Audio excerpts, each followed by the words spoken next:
Unfortunately mimi sinanga wivu. Lakini what do you mean mtu ana celebrate kikombe ya wazungu siku 3? Sasa wako mahali tu anatembea Githurai unaweza dhani walienda London. Hii ni kazi gani mnafanya? Finally, after 22 years. Wewe sasa ni kuzoeana. Ulienda hapa juzi after umeshinda kikombe. Unarudi leo after siku 3 na nguo zangu hujafua. Babe, I hope you see wivu jueni wa Man U. Wivu and my job is at stake. Hii shati bosi alisema kesho tuone na official. Juu kuna mgeni anakuja. Nikiona na jezi ya Man U na nifuta juu pia ni wa Arsenal. Nilifua hadi nilitumia ile kilo 2 ya chumvi ulileta. Ulifua na chumvi kilo 2 surely. Si kwani sijanunua omo huku? Hebu ndio ulete ile basin. Pia unanichezea. Mara ya mwisho kushinda hata ulikuwa umezaliwa.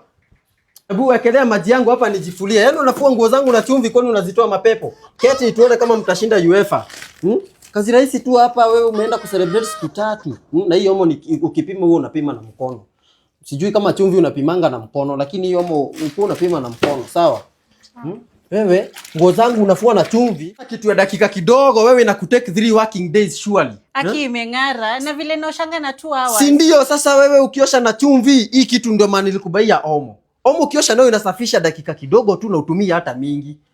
Hii kitu sasa juu nimefua na ni wewe ulinikalisha huku, utasijui utaipiga pasi ama utaianika kwa microwave ndio ikauke basi.